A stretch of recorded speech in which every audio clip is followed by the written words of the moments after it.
First thing I want to ask is, how do you go about recruiting a new singer at this stage in your career? It's not like, what, do you get like CVs? Does he have to get a suit and do an interview? I was like, how does it work? That's a good question. I called the day I read about it in the news that there was a situation going on with Brian's hearing. I called a guy who's their production manager right now and had been and was working with the Stones. He works with us, and I hadn't talked to him in a long time, but I said if they, because I knew there was going to be a problem with having dates on sale and dates sold and stuff like that. Yes. So if I could help, and if I was able to do it, and they're interested, I would love to help. So that's really how it started. But Opie is the guy's name, and he had already told him I was available. I didn't even know I was available. That's it. And Opie said, it's Axl Rose Angus. It's good, Axl Rose. And so what does he do exactly? Who's that guy? Who is that guy? Yeah. What was it like when you first started playing together, when the first notes got struck and the first note was yelled? How did it feel? Yes, he was singing his ass off, which is not easy to do when you have to sit on it. Sorry. Well, I wasn't sitting that day. No, I was dancing around and bumping into you guys in your mic stands. Yeah. He had hot ladder. Because they stand back and they come out at a particular time, and it's like, so I was in the way. The only one that had to duck was me. Because he's got his mic stand technique. What do you call that? It's the violence. The violence. Because I mean the chemistry is important. It's got to feel right. It's not just being able to hit the notes or play it right. It's got to feel right in the room, isn't it? Yes. Yes. And was that quite obvious early on? You got to ask them. I mean, me. I was like, oh yeah, this feels great, guys. You should do this. Can you remember first hearing AC/DC when you were sort of younger? You remember being? Yes. Back then, FM radio was, in my opinion, a lot more fun and a lot more daring. And so I remember hearing "Whole Lot of Rosie" was the first AC/DC song I heard, and it was played on this station, WAZY FM. And you were not supposed to be listening to WAZY FM if you were, under the age of, 15 or something. It was very bad. So we all had to listen to that. What is it about the band that, because you could sing for lots of bands, you've got a band yourself who are doing pretty well. What is it about the DC that kind of strikes a chord in you then? Well, I've always loved AC/DC, and I've always especially loved the early stuff. And but it was also, like I said, Angus is my biggest influence on keeping moving on stage. Not a singer, a guitar player, and it's always been that he never stops moving. So it's like if I get too tired, I go, I'm a wuss, and I got to do it. So knowing that they were going to have big complications, again, like I said, since I knew Opie, all of a sudden I said to my assistant, call Opie now and we'll find out. Because there was, any situation like this when you replace a key member of a band, it's going to be difficult. People are going to react a certain way. Were you kind of ready for the reaction? Were you bracing yourselves? And I wasn't looking at it like, singing for AC/DC. I was looking at it like, I don't mean that to be like arrogant. It was like, if they think I'm able to do it or whatever. And I didn't even know, there's some song I didn't know if I could sing them or not. And a lot of the back and black stuff is really challenging. And, and I had no idea. But that was the first thing. But when I got off the phone, I was like, what have I done? Because I just thrown my, I'm throwing myself out there and like, kamikaze. Oh, no. Kamikaze. Yeah. I do have to. Have you spoken to Brian? Have you made contact? Have you reached out to him? To Brian? Yeah. Well, Brian, when Brian talked to us, to me and Cliff, he talked to Cliff, a lot more than me. But when it first came up, he did want, in his heart, he wanted to finish. He did want to, but because of that hearing factor. Yeah, he'd had the problem since we even kicked off touring.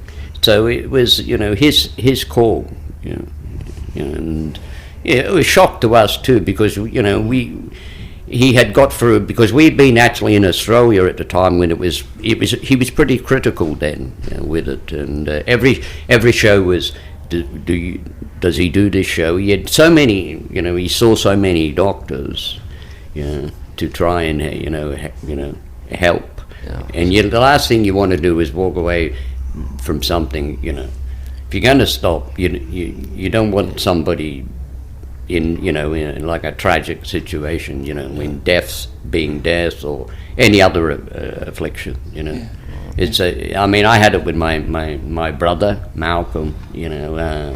It's you don't wish it on anyone.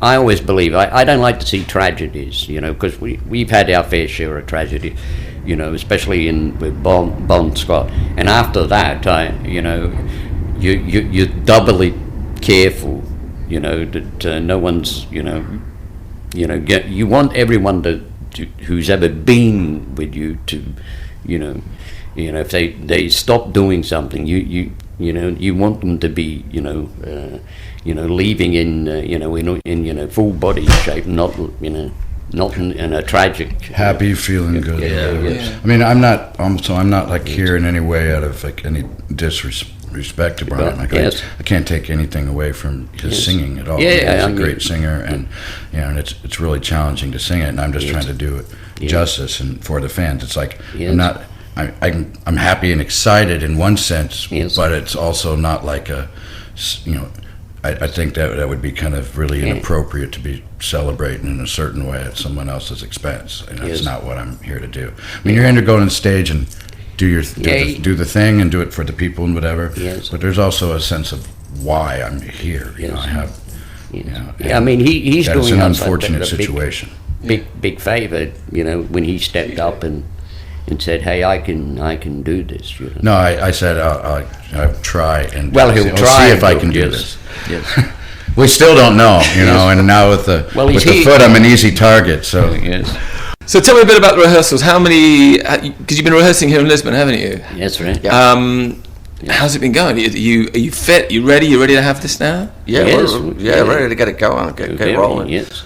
We rehearsed in Lisbon. We rehearsed in LA for a while as well. We put a lot of time in. So. And I was working on the accordion, and it's really playing. Getting good now. Well, really heavily accordion, jaw harp, through a lot of Marshalls. I mean, is there?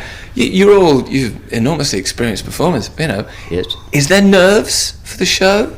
The first show? Are you nervous? Do you get nervous about this? Yeah, it's exciting. I mean, I'm anticipating it.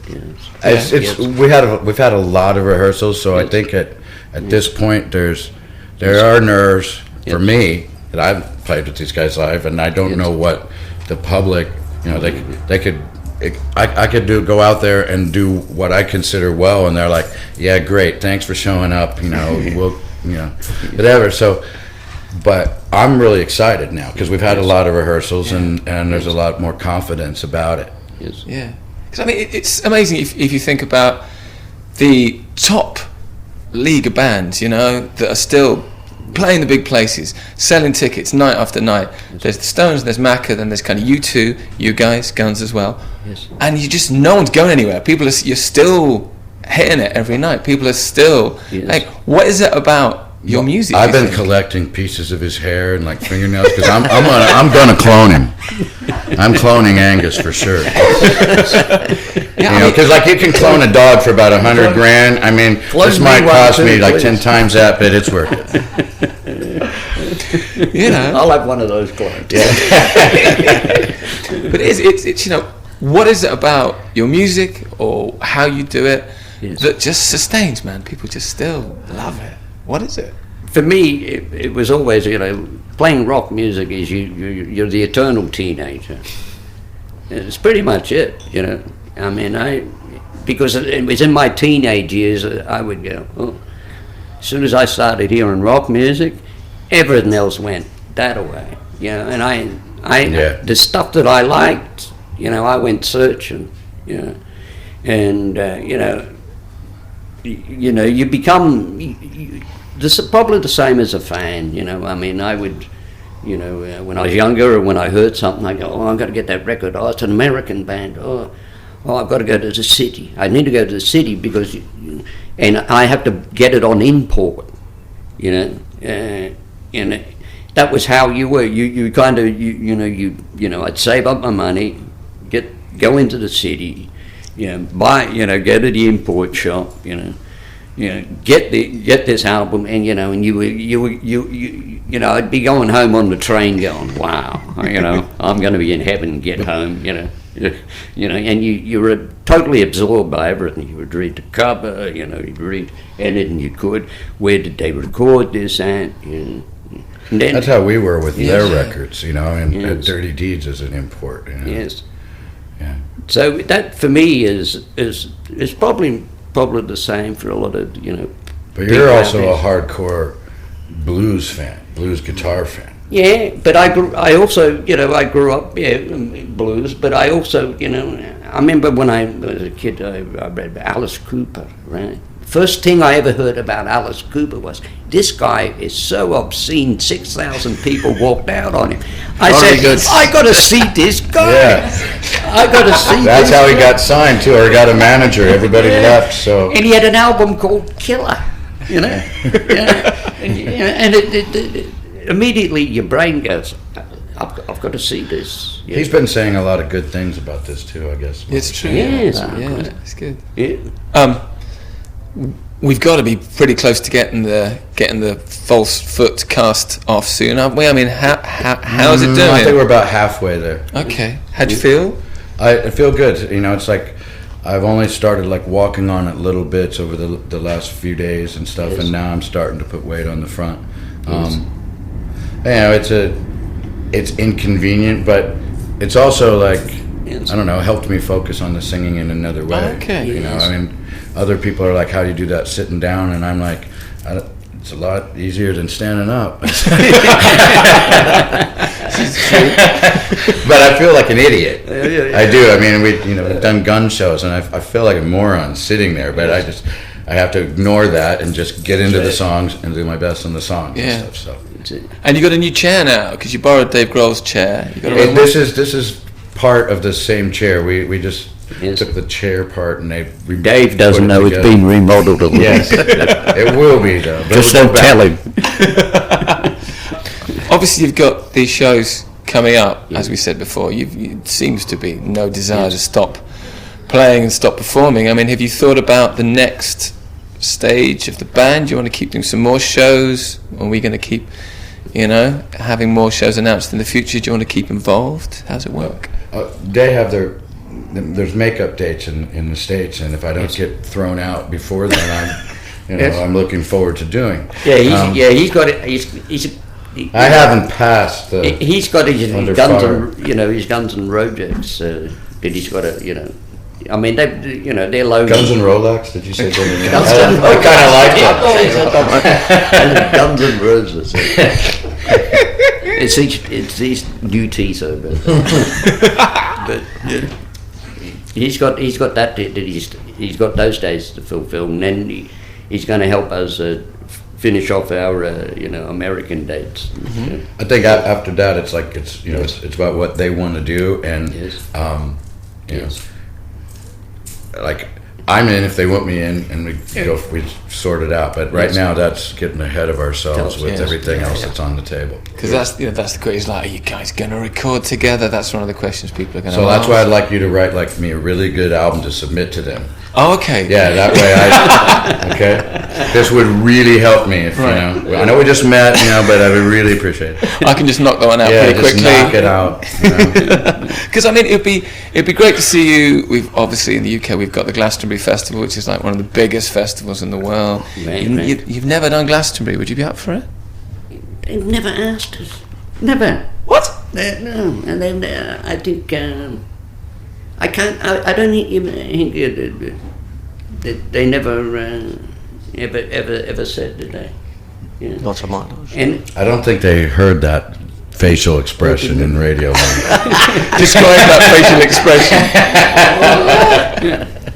But it's a big. I know it's probably the biggest one in Britain. If not the biggest, yeah. We talked about this idea of you guys just still performing at the very highest level. I mean, Yes. and a lot of people have been talking about, like, where's the next band kind of coming up who are going to take your place? Do you feel that? Do you think, like, we should be developing newer bands, giving them more of a They chance? should be. They really should be, because, you know, And we could steal their songs. It'd be Yes. great.